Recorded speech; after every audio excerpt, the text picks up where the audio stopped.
If a guy asks me my body count, I never speak to him again. If you're a person whose brain just went, oh, that's because she has a high body count, I want you to listen to this. When a man asks me my body count, it is for one purpose. I want to make a judgment about your character based on your body count. They will try to say things like, oh, well, I'll tell you my body count too, or I just want to get to know you better, and like, I promise I won't judge. Yes, men ask the body count question because it is a reflection of a woman's character. If she sleeps with a lot of dudes, it shows that she has no respect for herself or the men in her life. And if she gets defensive over the question, then we already know the answer. It is far too high. I really have an open mind. It doesn't matter to me. So first of all, it's not the same thing for a man to tell you his body count and for you to tell yours to him. Because we all know that men's body count will never affect the way that people view him or his worth in society or to himself. Secondly, when he assures you that he doesn't care and it really doesn't matter to him, I can promise you he's lying from the fact alone that he asked you the question. There are some simps out there who will act like they are totally cool with a woman's high body count, right? But at the end of the day, he won't be able to respect her anyway because having a high body count comes with a lot of judgment and bitter feelings. Too much baggage for too little payoff. A man who doesn't care about your body count asks you about it because it truly doesn't matter to him. And lastly, if he's telling you that this is a way for him to get to know you better, that's because he thinks that your body count says something about you as a person. If a man cares about your body count, if a man asks you what your body count is, this is a number one red flag that this is a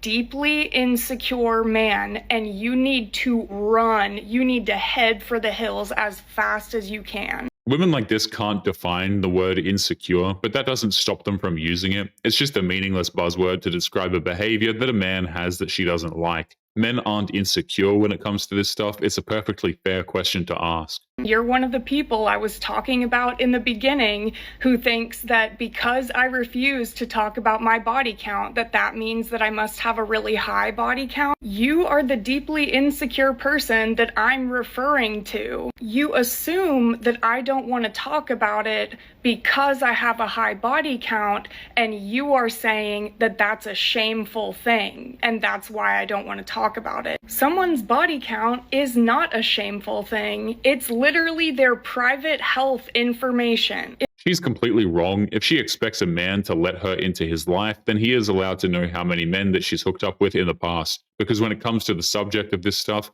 the past matters, and he has every right to know for his own private health information, if anything. If a woman would like to share that information with anybody, whether it be like a partner or their mother or their friend or whoever, then they will share that information when they feel comfortable. You don't need to ask them. Pretty much any woman can tell you that this is a loaded question from the start. If a man asks you your body count and you tell him, one of two things will happen. The number that you tell him either will or won't fit into his societal expectation of what is the correct number or what's an appropriate number. It has nothing to do with society. It has everything to do with biology. Men are simply not attracted to women with high body counts. It shows an inability to bond with other people and too much psychological baggage. If your number is higher than what he had in his head, he will then start to resent you and judge you and think differently of you and lower of you. But on the other side, if your number is at or lower what he deems societally okay for a lady, he will say that you're lying. Because let me say it again, if he's asking you about your body count, it's because he's a deeply insecure man.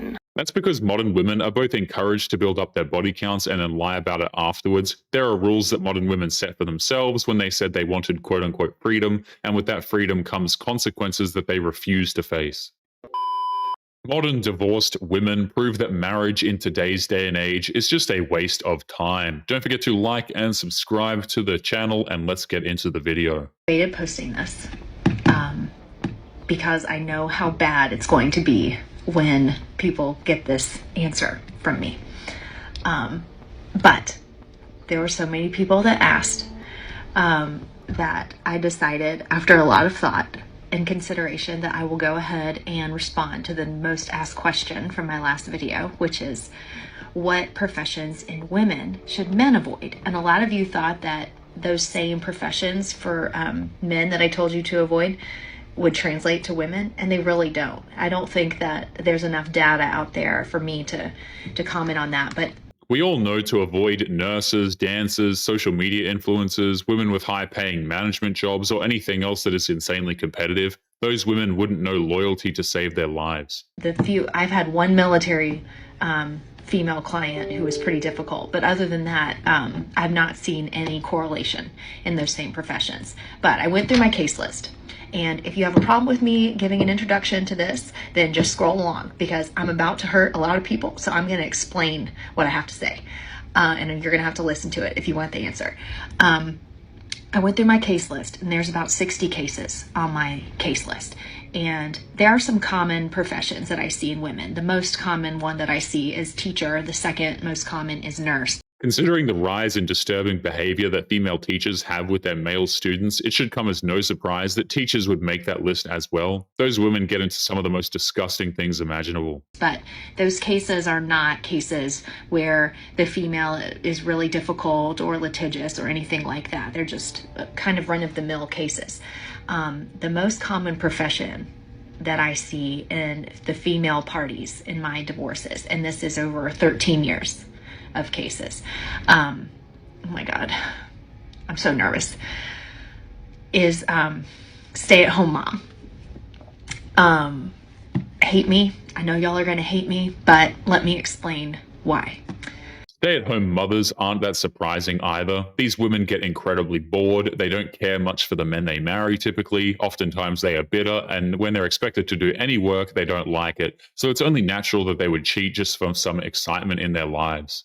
Number one, when you're divorcing a stay-at-home mom, they are paralyzed with fear, and rightfully so, because their whole life is going to change. They are going to have to go back to the workforce. They're going to have to possibly move. Their finances are about to be very different. There's lots of things that they don't know financially about what's going on. And so they tend to stick their head in the sand and stall. And so the cases become very contested and very expensive.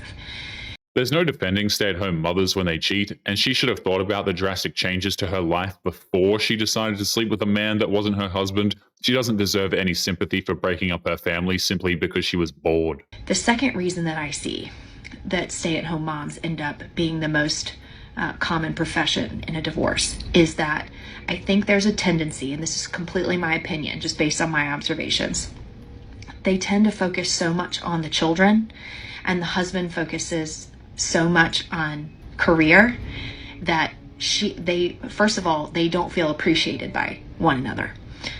But the husband starts feeling like an ATM, and the wife becomes completely focused on the children, and they tend to grow apart. So I think that's why it's the most common. That's not hate, just an observation. It's probably my last TikTok.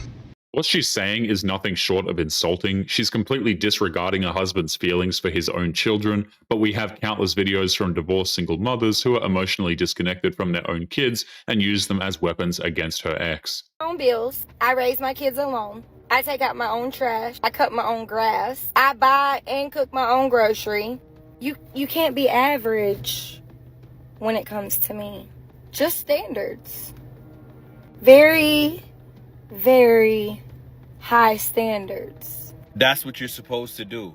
As an adult, you're supposed to take care of your own responsibilities. On top of that, you're a mother of two, so it sounds like you're on your own, so you definitely have to do that. Modern women think they deserve a medal for doing the basic things that adults have been doing for centuries. That's why they say crap like a great woman is just an average man. It makes no sense that they think they deserve participation trophies for being an adult. If you weren't doing those things, people would look at you as if you're a bum. Because anytime a man would list those things as qualities about himself, a woman would tell him that it's the bare minimum. So you're not doing anything special, but shout out to you for taking care of your responsibilities and taking care of your kids as you're supposed to. Listen, you're proud of your accomplishments, and that's good. But when it comes to dating, I don't think you understand that those things don't necessarily make you more valuable in the eyes of a man that you're attempting to date. I think it's in your best interest to figure out what men want if you are looking for a man. When a man hears that a woman is proudly proclaiming that she pays her own bills, that means next to nothing to him. Men simply don't care about a woman bravely paying her rent on time. That's nothing special. That's something he's been doing for his entire adult life usually. I think I'm going to quit my job and go traveling for a year. Yes, of course, babe. Chase your dreams. But how am I going to make money? Don't worry, girl. The universe will provide. Pass me your phone. You have 0.15p in your bank account. Where are you going to travel to? You can't even afford to pay for the bus to get to work in the first place. It's all a fantasy with them. Modern women dream of traveling to exotic locations and living a luxury lifestyle, but most of these women are broke, they're in debt, and they have no real plans for the future. They just assume that a man is going to come in and take care of them. So how's the new guy you're talking to? It's going so well, but I feel guilty. Me and Aaron only broke up 3 days ago. No, babe, you're healing. Your heart moves quicker than the calendar. That's not your fault. Yeah, but I linked his best friend yesterday too. What, the one that has a girlfriend? What? Am I moving mad? Mom's life, you're a hoe. No, she's not. She's in her soft girl era. Broski, she's linking guys that are already in a relationship. Her rotation has a rotation. This is why your ex left you. Be honest. Do I look fat in this picture? Girl, you don't look fat. You look thick. Yeah, thick in the head for believing her. Modern women don't want to hear about how wrong they are for ruining a man's life through cheating. She just wants validation and a hall pass for doing these things simply because of this selfish mindset that their happiness is the world's #1 priority. But anyway, guys, we are going to be leaving today's episode there. Don't forget to subscribe on your way out. Click this video that's up on the screen now if you want to see more. Take care of yourselves, and I will see you all in the next one. Peace.